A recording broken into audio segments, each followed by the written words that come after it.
Hey, what's up everybody? My name is Jesse and I'm the founder and grandmaster of MMA, Mexican martial arts.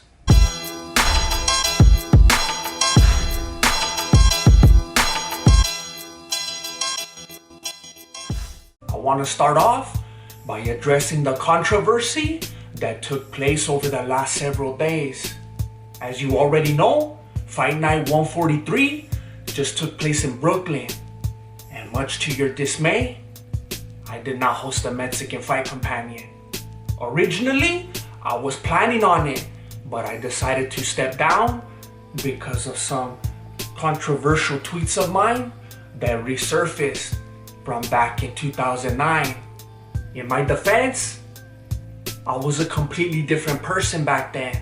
I was hanging around with the wrong crowd and they were filling my head with lies and nonsense. Before I show you the tweets, I need to warn you that they are shocking in nature, but please remember that they do not reflect who I am today. Judo saved my life. Judo definitely works. Security guards and bouncers tell me all the time. I didn't choose Judo. Judo chose me, but I also chose it. As you can imagine, there was a fiery backlash. What's wrong with this guy? Does anyone know? In more recent years, I've done my very best to alert the world of the dangers of practicing judo and how it's clearly ineffective in the streets. And so a lot of people were calling me out and saying that I was a hypocrite and everything.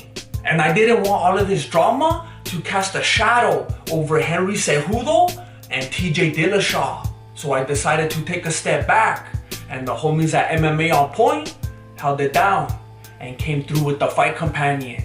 Also, speaking of 2009, I recently participated in the 10-year challenge. If you don't know what that is, it was a very popular trend on Instagram where you post a picture of yourself from 10 years ago and also today. I was just over here minding my own, trying to participate in the community, and then people started disrespecting. MMA hit you hard, Holmes. Get back on that clenbuterol. Back in the TRT days. LOL. What happened? 10 years hit you harder than John Jones trying to stop taking steroids. I think there was some confusion here. I wasn't trying to show you a physical change because there hasn't been one. The only thing that changed in the last 10 years is that I have merch now. I posted this photo to let everybody know that if you would like to support the Mexican martial arts, then you could pick up some merch at our Teespring store. Link in the description below. But since it happens to be on your mind, I got you. I'm gonna be taking it off again real soon. In my new video, Mexican 7-minute abs. Think about it. You walk into a video store, you see 8-minute abs sitting there. There's 7-minute abs right beside it. Which one are you gonna pick, man? I would go for the 7. Yeah, I'd go for Bingo, man, bingo. But today, we're gonna be talking about Henry Cejudo versus TJ Dillashaw. And I'm not even gonna lie, I've been a fan of TJ for a while, but I'm also a fan of Cejudo. So I left this comment on the Cejudo versus Dillashaw preview video. And what you need to notice right here is not that it was the top rated comment with the most likes and the most replies, but that clearly I was very conflicted. Although I was rooting for both, I honestly didn't think that Cejudo was gonna be able to pull it off. And neither did TJ. Mira, does this look like the face of a man who's concerned? Chale. And a lot of people believe that was his downfall. In one corner, you have the eye of the tiger. And in the other corner, you have an emoji. The moment I saw this image, I was concerned. The reason I've been a fan of TJ was because of his composure, his ability to withstand trials and come out on top while maintaining the true martial arts spirit. But this time around, he was acting up like that fool Cody, and we already know how that story ends. I got caught. Simple as that. It started with the poster, but then even when he was walking out, he he still had that look on his face. And I couldn't help but notice that I have seen that face before. Unfortunately, this mentality was carried into the cage as well. Upon entering, TJ stopped and told the people to cheer and to make some noise for him. You wanna guess what Cejudo did? He graciously bowed to the people. It was starting to play out like one of those instant karma compilations. Instant karma's gonna get you, gonna knock you right on the head. And I think TJ became aware of that the moment they faced off. Questions? Any questions if you like Touch Club? Any questions if you like Touch Club? I'm not gonna lie, that tripped me out a little bit. But what threw me off even more was Henry coming out strong with that body kick. I thought he was gonna go for the double leg right away. But he surprised me. And he surprised TJ. I believe that one kick set the pace for the rest of the fight. From then on, it was TJ settling for leg kicks and overcompensating with big hooks.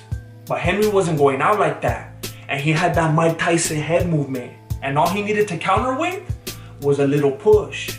And you already know what people are gonna try to do right away. They're gonna try to discredit it and say that he tripped. For the record, I think he stumbled over his own feet when you pushed him. But if you look into it, you can see that his stance was actually very wide. The only tripping going on right here is by the Cejudo doubters. I believe that it had a lot to do with the weight cut and that TJ simply lost a lot of his strength. This was not the TJ that we've come to know and love and bet a lot of money on. This TJ was flopping around more than tension. And that's why I believe that this was not early stoppage. I thought it was an early stoppage too. Mira, if you believe that Dana White is right, then you're a part of the problem. Remember, I'm actually a Dillashaw fan, but I saw him taking way too many headshots. A couple more, and he'd be on the same wavelength as Tony Ferguson right now.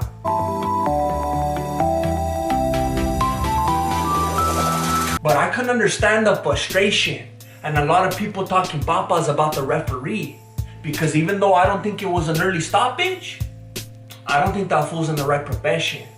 Clearly, he missed his calling as a male model. But that still doesn't change the reality of what happened, and TJ needs to stop making excuses. It's not a good look. Everybody has been sounding off about how he's acting like a sore loser. That fool already lost more fans than R. Kelly. But to be fair, Cejudo lost just as many fans for chewing gum with his mouth open.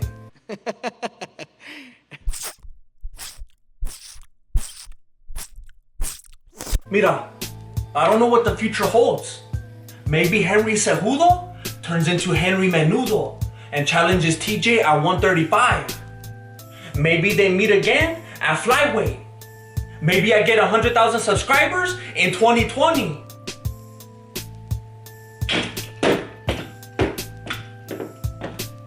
But you know what? It's not all about subscriber counts and view counts.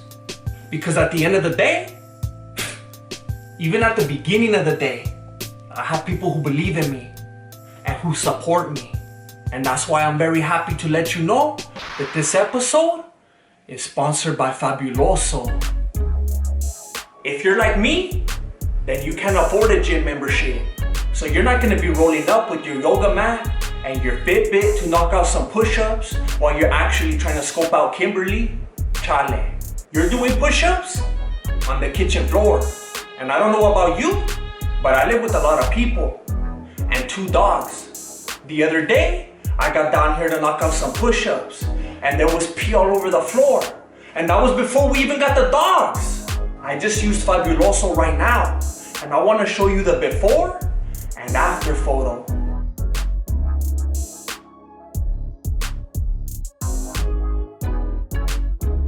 It speaks for itself.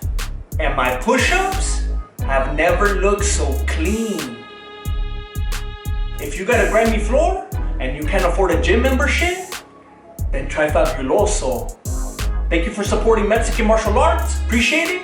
Good looking out. Late.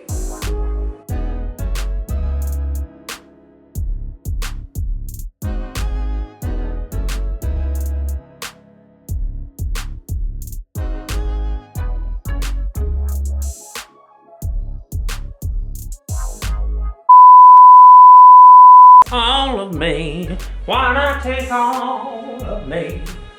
Can't you see I'm lonely without you?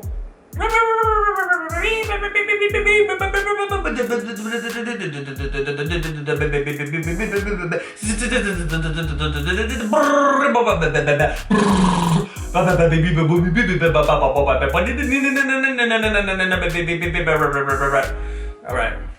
And what you need to notice right here is not that it was a top-rated comment with the most likes and the most replies, but that clearly I was very conflicted. Ready? Action!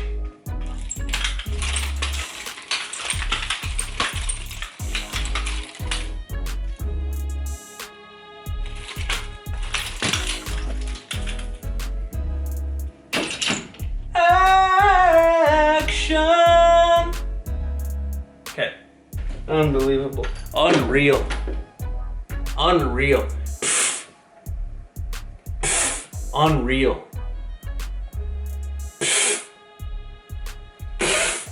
Unreal.